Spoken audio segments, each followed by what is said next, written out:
Na sequência do estudo do Evangelho no Lar, será dada continuidade à leitura do livro O Evangelho segundo o Espiritismo.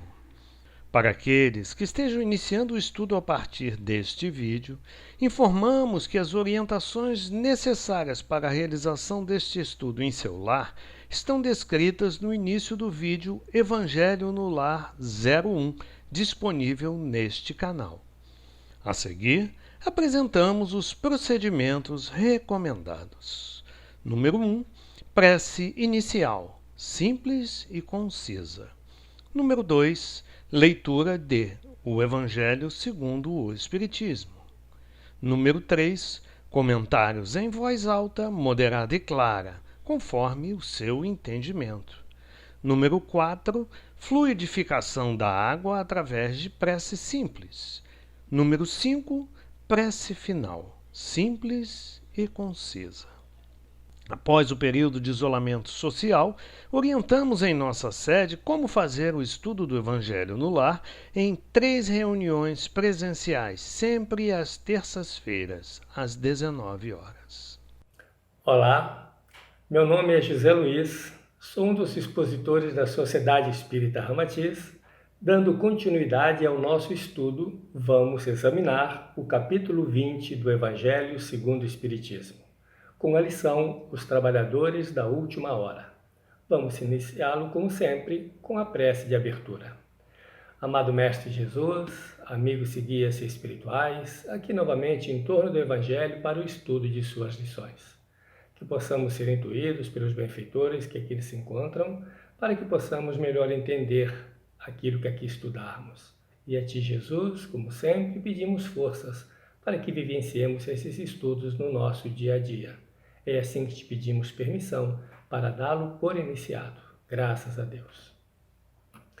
Este item, este capítulo 20, tem apenas 5 itens. O item primeiro fala da parábola Os Trabalhadores da Última Hora. Depois temos as instruções dos Espíritos com 3 mensagens. Os últimos serão os primeiros, missão dos Espíritos e os trabalhadores do Senhor. Vamos focar o estudo na bela parábola contada por Jesus, Os Trabalhadores da Última Hora, que irá esclarecer sobre nosso compromisso na vinha do Senhor. Vamos à narrativa então de Mateus. O reino dos céus é semelhante a um pai de família que saiu de madrugada a fim de contratar trabalhadores para a sua vinha. Após se ajustar com eles, que pagariam 1 denário por dia a cada um, mandou-os para a sua vinha. Tendo saído ainda na 3ª hora do dia, encontrou outros trabalhadores que estavam na praça sem nada a fazer e disse-lhe: Ide vós também para a minha vinha, e vos darei o que for justo. E eles foram. Voltou ainda a sair à hora 6ª e na hora 9ª fez o mesmo.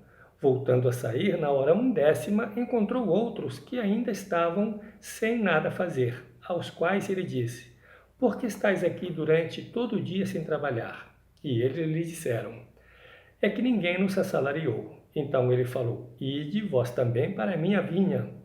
E no fim da tarde, o dono da vinha disse àquele que cuidava dos seus negócios: Chama os trabalhadores e paga-lhes, começando pelos últimos até os primeiros.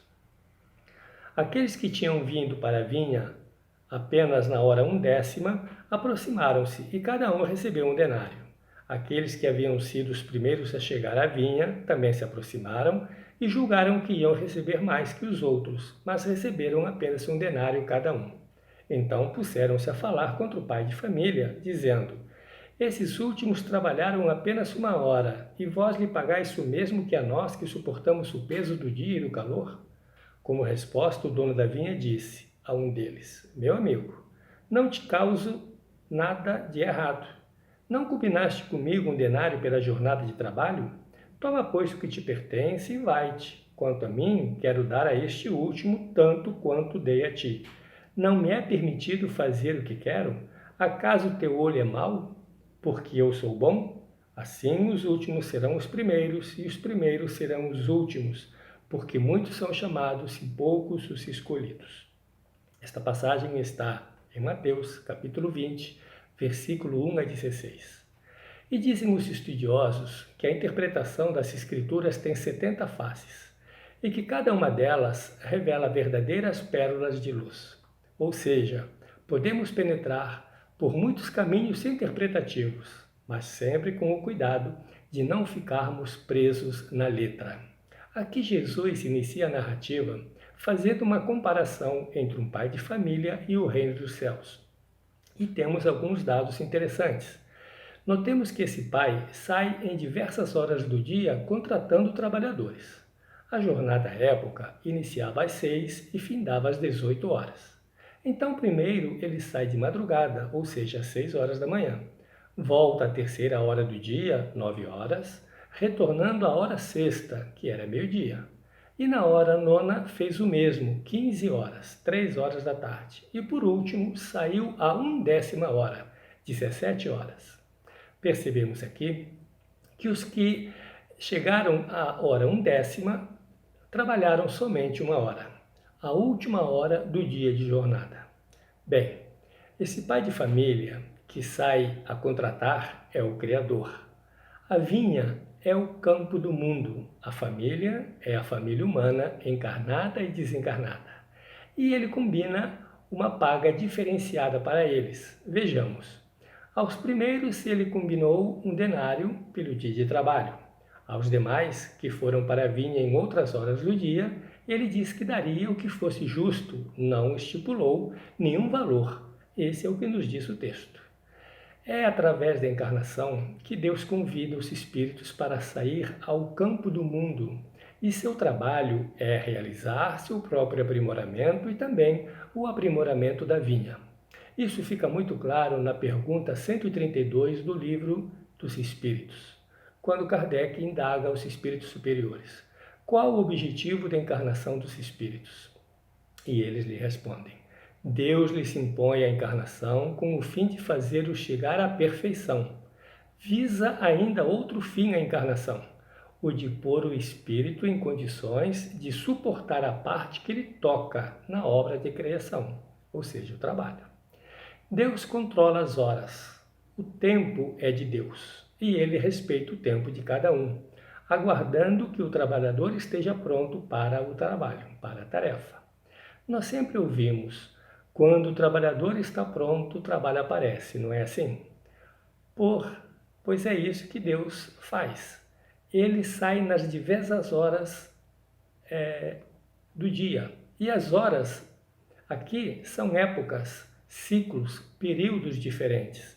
Entendendo que um convite para a vinha é ininterrupto, então todos terão sua oportunidade para aceitar o convite e assim realizar a tarefa que lhes cabe. Embora tenha combinado um denário aos primeiros e o que fosse justo aos demais, ele paga a todos igualmente. Aqui Jesus não se refere ao salário da terra, mas a uma recompensa diferente. E no livro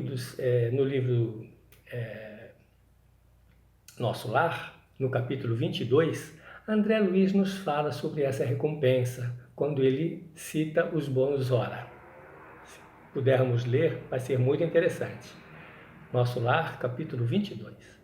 Na parábola, alguns trabalhadores da vinha somente 1 hora trabalharam e ganharam o mesmo do que aqueles que suportaram o peso do dia e do calor. No primeiro momento, nos parece que o pai de família foi injusto, não é mesmo? Mas façamos uma pergunta: todos os trabalhadores executam a tarefa com o mesmo empenho? Ou alguns dedicam-se mais, esforçam-se mais que os outros? Lembremos-nos de que quem avalia a produtividade aqui é Deus. Portanto, será a dedicação, o esforço que irão indicar qual foi a produtividade e não o tempo de permanência na vinha. Essa compreensão é importante. Senão, pensaremos igual àqueles que estão há mais horas na tarefa, acreditando que serão essas horas ou esse tempo na obra que irá os remunerar. O evangelista Lucas, no capítulo 10, versículo 7, diz: digno é o trabalhador do seu salário. E nós poderíamos complementar: na justiça divina, cada um recebe o que merece e merece o que recebe. Retornando um pouco no tempo, encontramos no livro Gênesis de Moisés, Deus propondo ao povo hebreu uma aliança. Seria tarefa desse povo levar às nações do mundo o conhecimento do monoteísmo, do Deus único. E dizem os estudiosos, que fazem esses estudos profundos das parábolas, que esses foram os chamados pelo pai de família de madrugada, ou seja, foram os primeiros assalariados para o trabalho na vinha. A esses primeiros o pai combinou um denário, e ele continuou chamando outros trabalhadores, e continuará chamando por toda a eternidade, pois o caminho da perfeição e do aperfeiçoamento da vinha é eterno. Na parábola, não teríamos problema algum se o pai de família tivesse pago aqueles que iniciaram o trabalho nas primeiras horas, pela ordem de chegada ao trabalho. Mas, como iniciou o pagamento aos que vieram por último, os que chegaram antes, vendo como os remunerava, acreditaram que eles, por estar há mais tempo na vinha, receberiam mais pelo dia de trabalho. Mas como receberam a mesma paga, eles reclamam e não se conformam em receber igual àqueles que menos tempo ali permaneceram no trabalho. E Jesus finaliza a parábola dizendo: assim os últimos serão os primeiros e os primeiros serão os últimos, porque são muitos os chamados e poucos os escolhidos. Deus escolhe todos os filhos igualmente. Aqueles que estão na praça, predispostos ao trabalho, como nos diz a parábola, para ser assalariados. Mas aceitar o convite recebido é decisão individual de cada um. E nós nem sempre aceitamos os convites que a vida nos faz, não é mesmo? Aqui é importante uma reflexão para entendermos a moral desta parábola. Lembremos de Paulo, o apóstolo dos gentios. Quando recebe o convite na estrada de Damasco, ele aceita-o de pronto. E naquela última hora de trabalho, na divulgação do Evangelho, Paulo produz mais do que seus contemporâneos que estavam desde o início da jornada na vinha, mas que por orgulho e envolvido nas exterioridades produziram menos. Não realizaram o trabalho de divulgar o monoteísmo. Isso também é muito comum acontecer na casa espírita. Alguns reivindicam bônus que não fizeram jus por merecer. E no livro da Esperança de Emmanuel, para nós finalizarmos esse nosso pequeno entendimento dessa belíssima parábola, na lição Tempo de hoje, ele diz assim: hoje é o tema fundamental nas proposições do tempo. Ontem, retaguarda. Amanhã, porvir. Hoje, no entanto, é a oportunidade adequada a corrigir falhas havidas e executar o serviço à frente. Observa o tempo que se chama hoje, porque o tempo é concedido pelo Senhor. E amanhã, a bondade do Senhor poderá modificar-te o caminho ou renovar-te os programas. Este, meus amigos, nesse pequeno tempo que temos para esse estudo, é o nosso entendimento para esta lição da parábola Os Trabalhadores da Vinha, ou também conhecida como a parábola dos Trabalhadores da Última Hora. Agora vamos fazer a fluidificação da água e a nossa prece de encerramento. Amigos e guias espirituais, aqui juntos nessa grande corrente formosa de paz e de luz, jorramos, impondo as nossas mãos para esta água, esse líquido previamente preparado, os nossos melhores sentimentos, as nossas melhores vibrações e energias. E a todos vós, queridos irmãos, pedimos os bálsamos, os lenitivos, todos os remédios necessários para que, quando dessa água bebermos, possamos curar os nossos males físicos, mas principalmente os nossos males espirituais. Graças a Deus. Querido Mestre Jesus, agradecemos de coração por mais essa oportunidade do estudo do Evangelho. Que estas lições possam ser bem compreendidas por todos nós. Que essa luz penetre em nossa mente, na nossa razão e no nosso coração. E que possamos, através do nosso esforço, vivenciá-las no nosso dia a dia. É assim que, em teu nome, em nome dos benfeitores que aqui se encontram conosco, nos auxiliando nesse estudo, pedimos permissão para dá-lo por finalizado. Graças a Deus. Não é a prática do Evangelho no lar que muda as nossas vidas, e sim a mudança da nossa conduta, do nosso modo de pensar e agir. Muita paz.